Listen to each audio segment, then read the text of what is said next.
Assalamualaikum warahmatullahi wabarakatuh. Bismillahirrahmanirrahim. Alhamdulillahirabbil alamin. Wa bihi nasta'inu ala umuri dunya waddin. Qala rabbi shrah li sadri wa yassir li amri wahlul 'uqdatam min lisani yafqahu qawli. Rabbi zidni ilma warzuqni fahma. Subhanaka la ilma lana illa ma 'allamtana. Innaka antal alimul hakim. Jamaah sekalian rahimakumullah. Alhamdulillah, pada kesempatan ini kita berjumpa kembali dalam acara kajian Ramadan bersama Lembaga Dakwah Nahdlatul Ulama PCNU Kabupaten Bantul. Pada kesempatan ini saya akan melanjutkan kajian yang lalu terkait dengan niat yang kami kutip atau yang kami bacakan dari syarah Arba'in An-Nawawiyah yang ditulis oleh Imam An-Nawawi.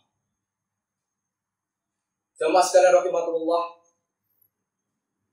di dalam syarah Arba'in An-Nawawiyah, Imam An-Nawawi selanjutnya menulis begini: Fa'in qila halil afdalu al-ibadah ma'al khauf atau ma'al raja. Jika ditanyakan mana yang lebih utama, ibadah disertai dengan rasa takut kepada Allah ataukah ibadah yang disertai dengan rasa berharap kepada Allah? Ibadah yang didasari oleh takut akan siksanya jika tidak melakukan ibadah itu, ataukah ibadah yang disertai dengan harapan akan surganya dengan melakukan ibadah itu? Mana yang lebih utama?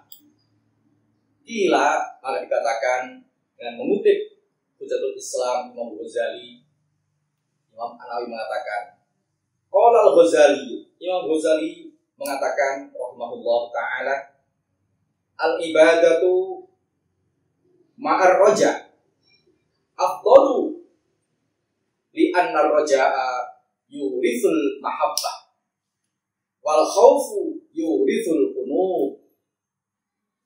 Bahwa ibadah yang disertai dengan harapan akan surga Allah itu lebih utama daripada ibadah yang disertai dengan rasa takut akan siksanya. Mengapa? Alasan yang disampaikan oleh Imam Ghazali yang dikutip oleh Imam Nawawi, li'anna ar-raja'a yurithul mahabbah. Karena ibadah yang disertai dengan harapan akan surga Allah akan melahirkan rasa cinta, rasa suka. Barangkali ini seperti pepatah orang Jawa yang mengatakan witing tesno jalaran saka kulino. Semakin sering melakukan ibadah yang disertai dengan harapan itu akan menumbuhkan rasa cinta. Dan sebaliknya, kata Imam Al-Ghazali, wal khaufu yurithul qunut. Sedangkan rasa takut atau khawatir itu akan melahirkan keputusasaan. Jadi kalau orang ibadah didorong oleh rasa takut akan siksa Allah, maka akan sampai pada saat di mana dia menjadi putus asa, jadi tak peduli lagi dengan ancaman akan siksa Allah jika ia tidak melakukan ibadah itu atau tidak melakukan kewajiban itu. Karena itulah maka ibadah yang didorong oleh rasa harap akan surganya, berharap pahalanya, itu lebih utama karena di situ akan melahirkan rasa cinta. Selanjutnya, wa'lam annal ikhlaso qad tuqradu lahu afatul ujub. Ketahuilah bahwasanya ikhlas terkadang dihadapkan oleh penyakit ujub. Faman a'jaba bi amalihi, kata Imam An-Nawawi, barang siapa yang ujub dengan amalnya, ujub itu merasa bangga, merasa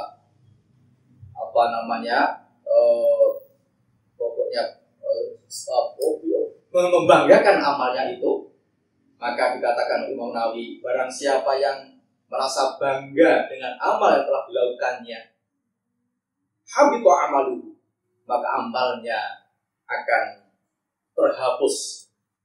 Kadzalika, demikian juga manistakbaro habita amaluhu, barang siapa yang sombong dengan amalnya, maka amalnya itu juga akan terhapus. Karena itulah jamaah sekalian rahimakumullah, baiknya dalam kita beramal tidak boleh merasa bangga dengan amal kita yang kita lakukan. Kita tidak boleh bahwa amalan itu adalah amalan yang betul-betul diterima Allah, apalagi mengantarkan kita sampai masuk surganya.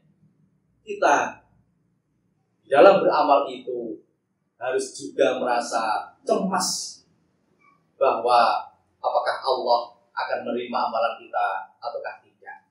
Demikian juga kita tidak boleh sombong dengan amal yang kita lakukan, karena kesombongan dan juga rasa bangga diri terhadap amal yang kita lakukan itu akan menghapus amal kita. Al-halusani, keadaan kedua, jika seseorang melakukan amal disertai dengan niat, adalah ayyaf ala zalika, seseorang melakukan itu litolabid dunya wal akhirah jami'aha, bahwa ada kalanya orang melakukan amal perbuatan itu didasari oleh motif dunia dan akhirat sekaligus. Fadhaba ba'du ahli ilmi, maka sebagian ahli ilmu berpendapat anna amalahu mardudun, bahwa orang yang beramal dengan motif dunia dan akhirat itu sekaligus, amalnya akan tertolak. Wastadalla biqouli sallallahu alaihi wasallam fil khabari rabbani, dan pendapat ini didasarkan pada sabda Nabi Muhammad sallallahu alaihi wasallam yang meriwayatkan dari Allah, yaitu dalam hadis qudsi, yaqulullah ta'ala, Allah berfirman, kata Allah dalam hadis qudsi, ana aghnasyurka, kata Allah, aku tidak butuh sekutu. Faman amila amalan, maka barang siapa yang melakukan satu amal perbuatan, asyraka fihi, yang ia menyekutukan dalam amalnya itu ghairi, dengan selain aku, fa'ana bari'un minhu, kata Allah, maka aku tidak ikut campur dengannya, alias tidak mau tahu dengan amal perbuatannya. Dengan kata lain, amal perbuatannya itu akan tidak dianggap oleh Allah. Wa ila hadza, maka atas dasar ini zahaba Al-Haris Al-Muhasibi, Imam Al-Haris Al-Muhasibi berpendapat di kitab Ri'ayah dan kitabnya Ri'ayah, faqal, katanya, al-ikhlasu, ikhlas adalah anturidahu biqa'atihi, yaitu seseorang berharap dalam ibadahnya itu dengan taat kepada Allah, wala turidu siwahu, dan tidak berharap selainnya.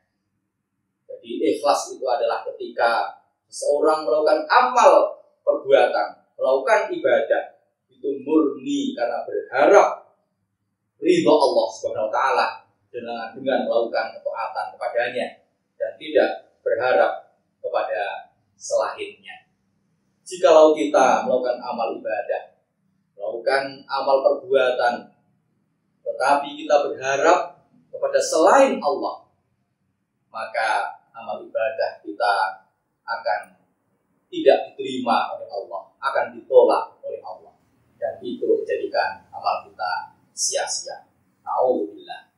Hadirin jamaah rahimakumullah. Demikian kajian kita pada kesempatan ini. Semoga bermanfaat. Assalamualaikum warahmatullahi wabarakatuh.